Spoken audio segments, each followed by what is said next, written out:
Hello everybody, John here. Well, today onto the garage, it's finally time to share with you how I created my waste seals to replace my old corroded ones.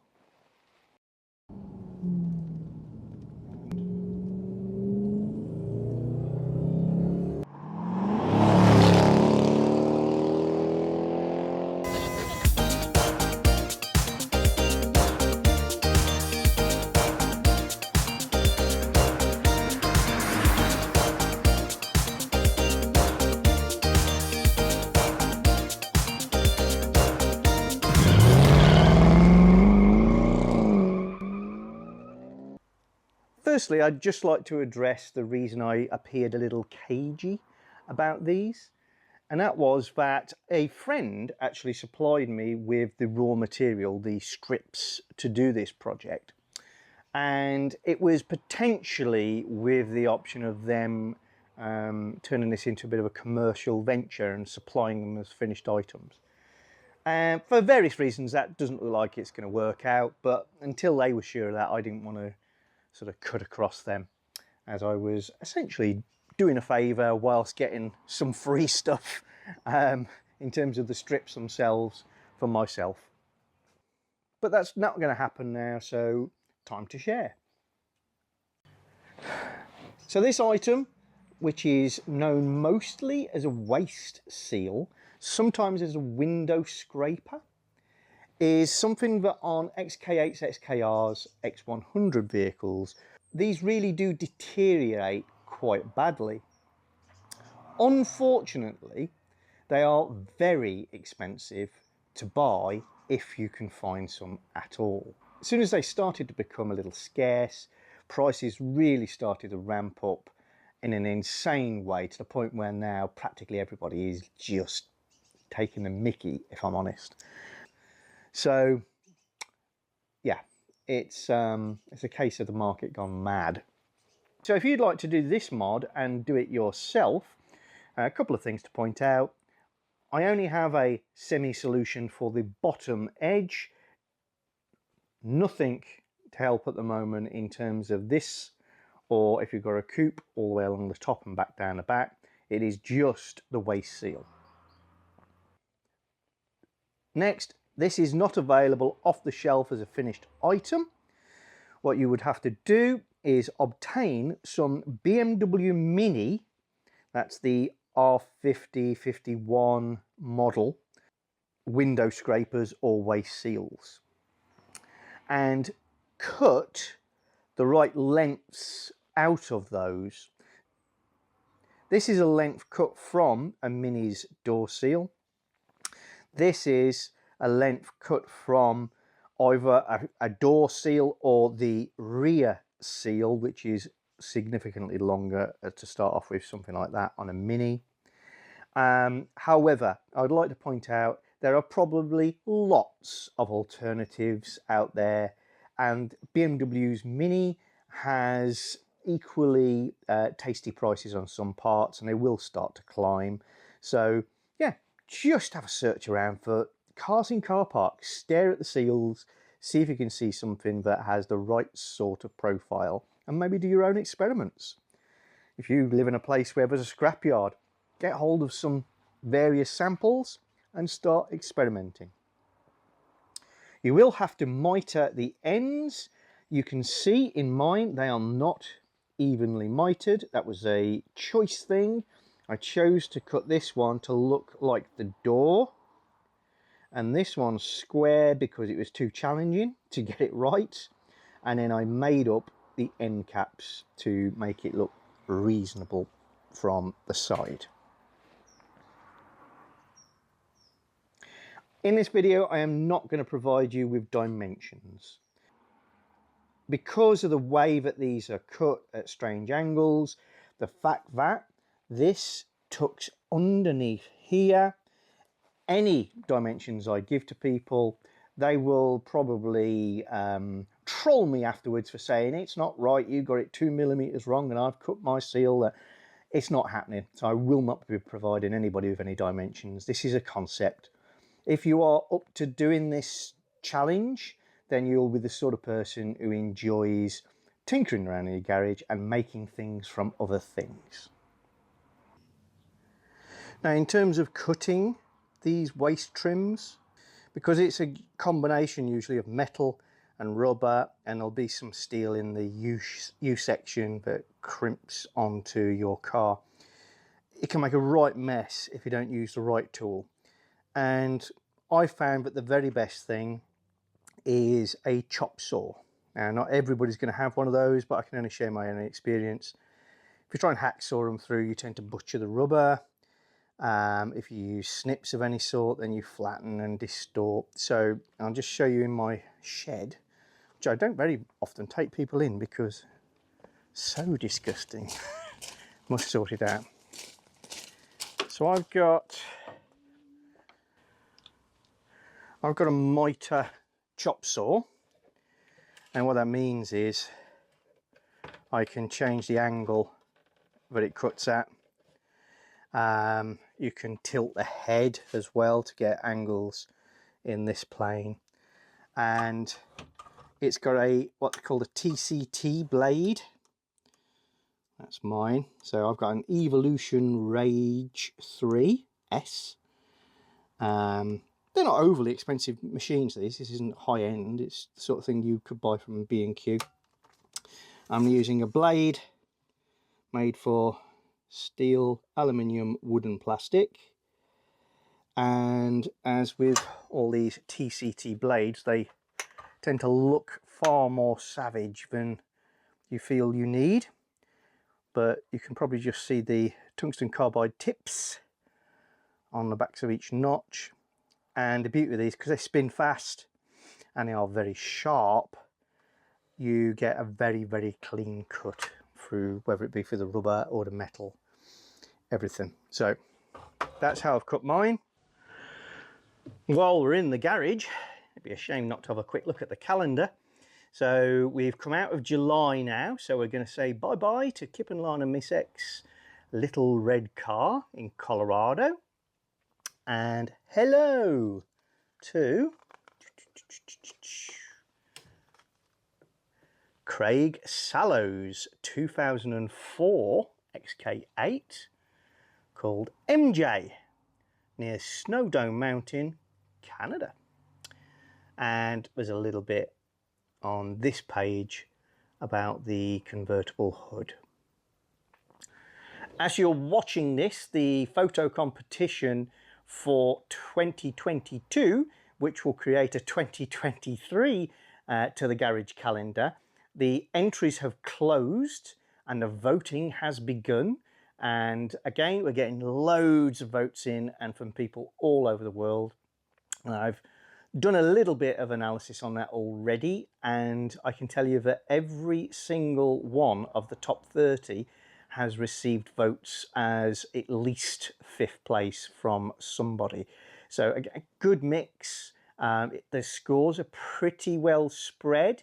There is maybe 3, possibly 4 who are beginning to pull ahead from the others as regular themes and getting plenty of scores.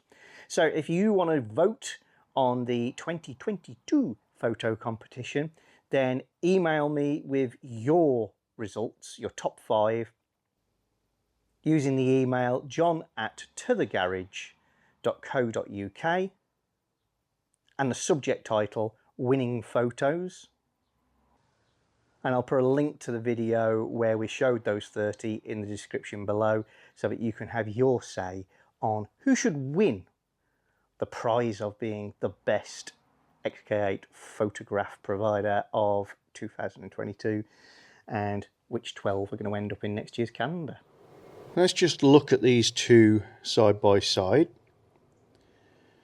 Now, the first thing to say is if you want perfect originality, you're not going to go with this mod because it is different.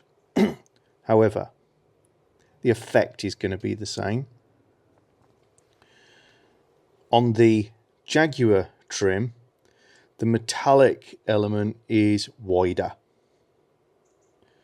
This is about 15mm measured around the periphery of the curve, as opposed to 11 However, the rubber seal on the top is longer and follows over the top of the curve to basically complete this curve that the metal does before flicking back out. So you've got this sort of out convex and concave curve on the rubber on this one versus purely concave on the original.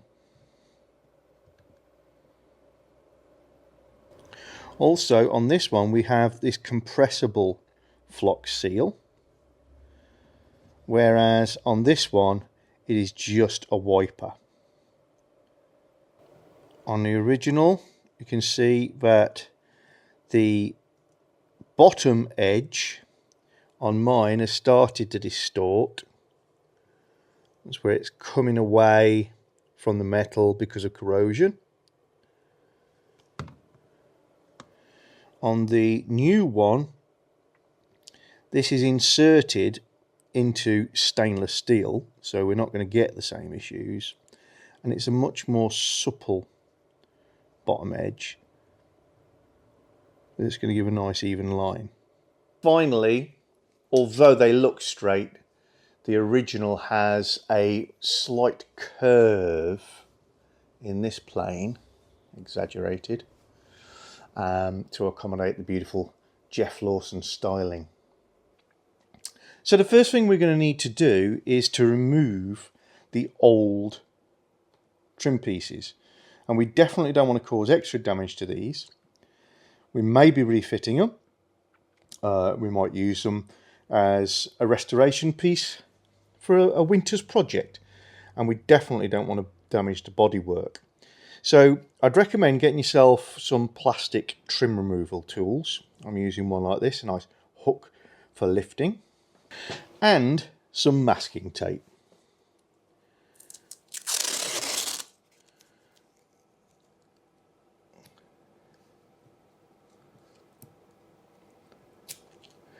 If your car's well waxed like mine,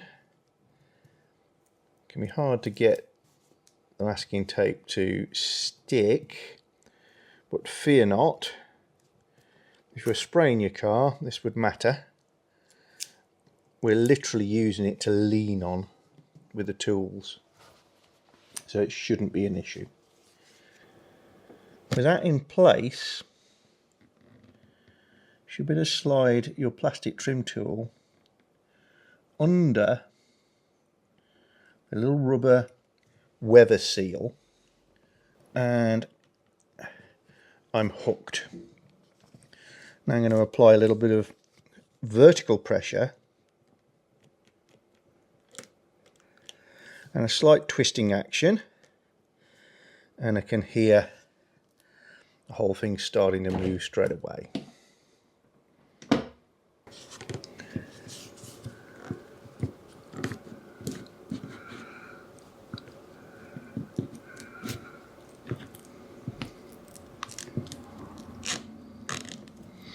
Once it starts moving,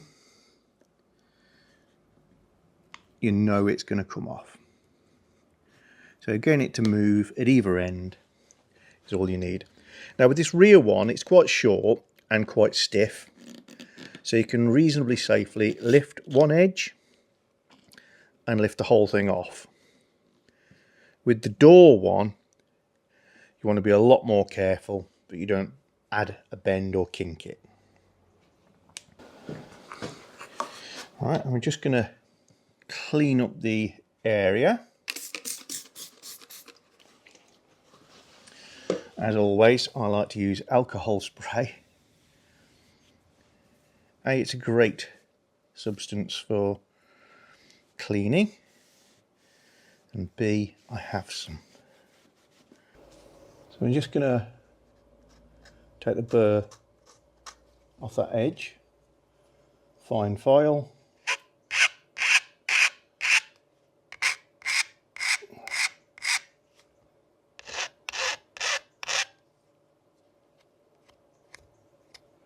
Until it's no longer raised.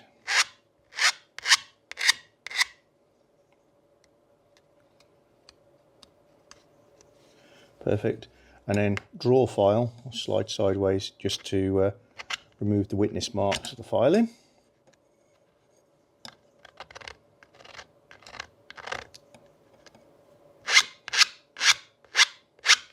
When you're going to install this, the little lip on the bottom might want to curl under.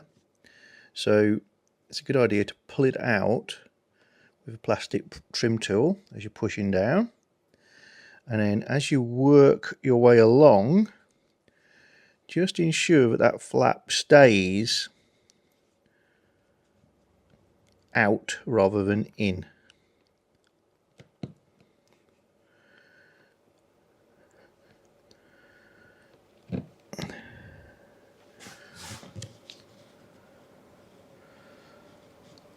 Just tease him out.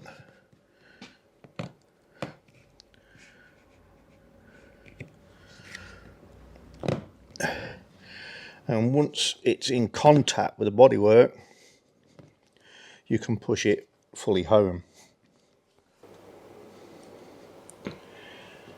Then remove our tape and the remnants of the alcohol.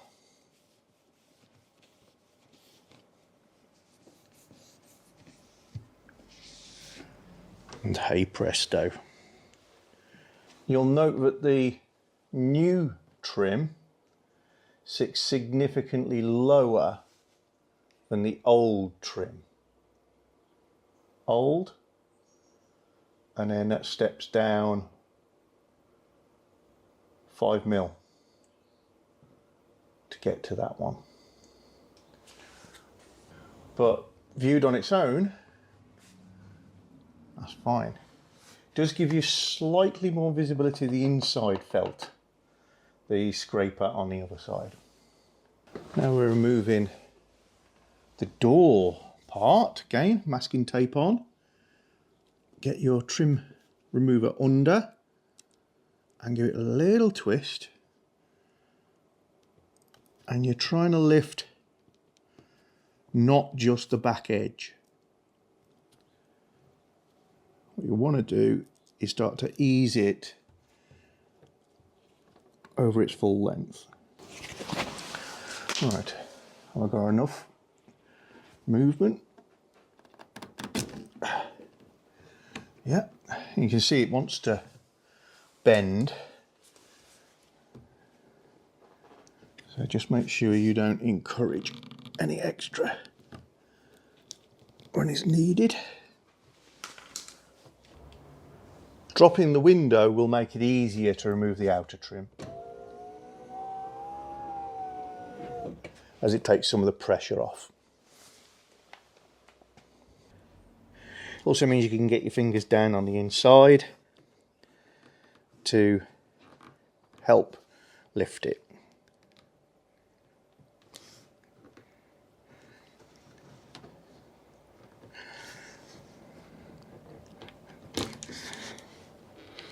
There we go.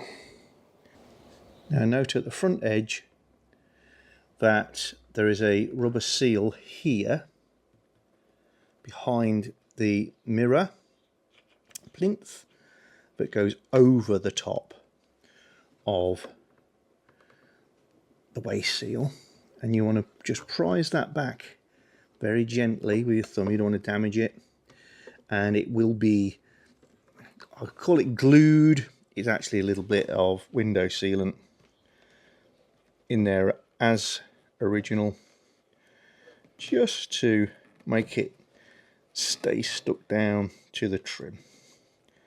So it's sort of window sealant but never really sets. So you should be able to just push that seal back. Now that's done, you should just be able to lift the seal and pull it out backwards. You can see how much is under there. It's about 7 or 8 millimeters at the bottom. There's a little witness mark there so you can tell. These door top blades can actually be really badly corroded because these break down and they do have metal barbs in, and in turn that transfers a corrosion to these. Mine pretty good, but again,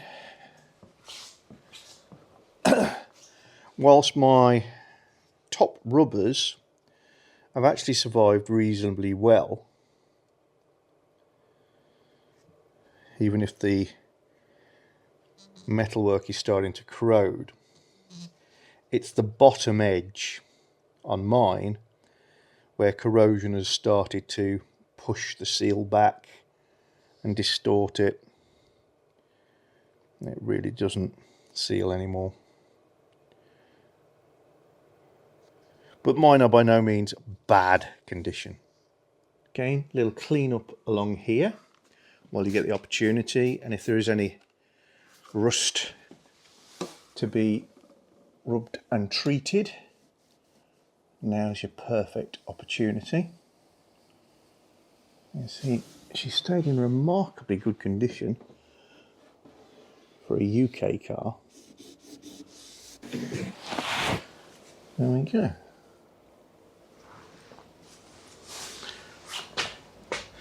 Now for this next bit, I'd recommend you shut the door, because what you want to do is get the back edges correct, but you're going to have to slide the front edge in first.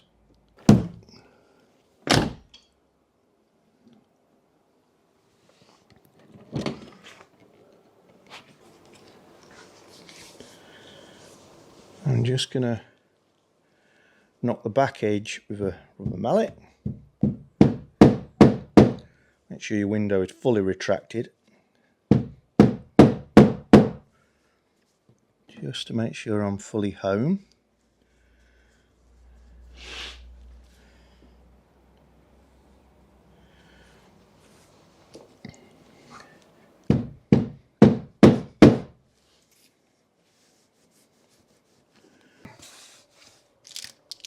Okay, now to introduce you to a substance that's brilliant called Sugru. It's called moldable glue. It's actually latex rubber that cold sets. You buy it in little sachets. I'm sure there's a commercial version, but these are single use, so once you've opened it, basically you've got a very limited time to use it. To quote the excellent instructions: clean hands, cut open foil pack, roll Sugru in hands, squidge it into something you can mould for half an hour, use toilet roll to clean your hands, leave it 24 hours, it will have turned into rubber. I decided in the end to mould the end cap for this piece in situ on the car, because the angle is so strange, it's very difficult to do on the bench. So I'm going to use this as a guide. All I'm trying to do is put an end cap in that's thick at this end, thin at this end, that closes this down a little bit, and likewise there'll be an end cap on the back edge there, which will just taper a little bit and take up some of this slack. There is a need to trim down a little tongue here that sticks up. In the original, this blade of rubber is taller and so touches down on the glass above it, but it just sits at the wrong spot. So what you have to do is pull that up and cut off about 4 or 5 mil of the little flange that's on the car. So you get your packet of Sugru. You have to tear down all the sides to get it out. Very clean hands, remember. Out it comes. Consistency is very similar to blue tack, so quite easy to mould and manipulate. What you want to do, just knead it. Just getting a little bit of movement into it further warms it up and gets it really sticky. And I'll start off by just guesstimating how much we're going to need. Be careful where you put it because it does stick to most surfaces.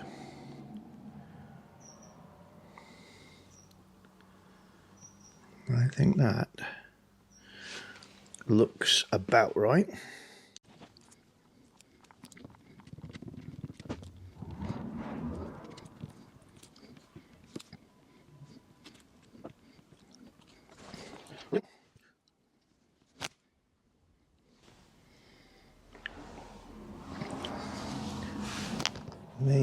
I reckon that's done.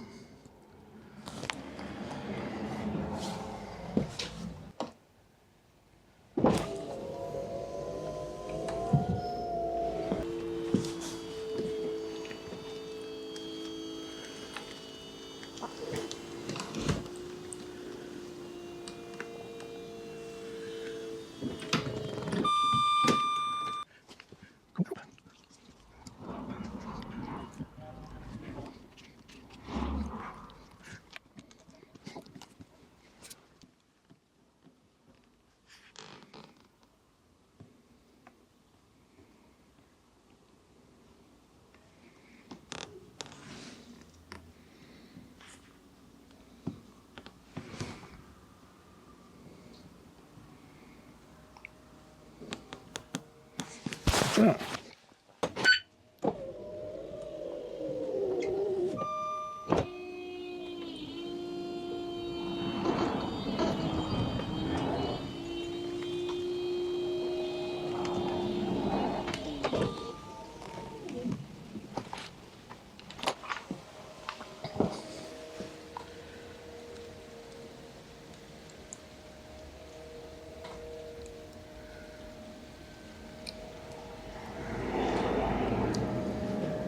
Okay, so back edge of the door, there's the seal, there's the felt. You've got this tongue sticking out, and the tongue is part of this rather complex rubber sealing arrangement, and that glass goes against this side of it. Because on the originals the edge that touches the glass is taller, this is accommodated inside it and the top edge of the glass is still touching this top edge, but this is shorter and it doesn't. So your options are to cut it off, which I don't like the idea of, or cut a slot in the seal down here and poke it inside, and that's what I'm going to do. So what I'm going to do, halfway down the seal, maybe just a little lower, and put a little slot.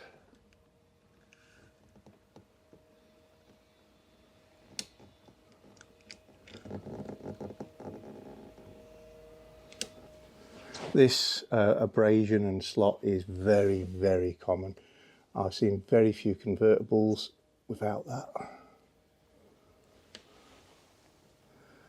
And I'm sure the coupes are just the same.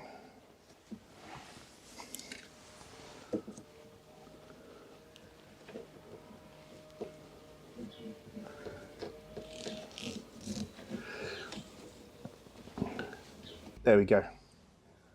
And that is nice and neat.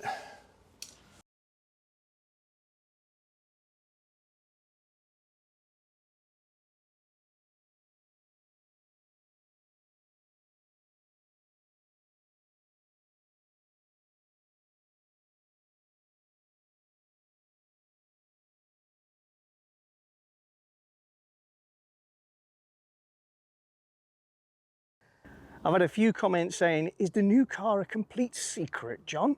Because you haven't shown videos of it yet.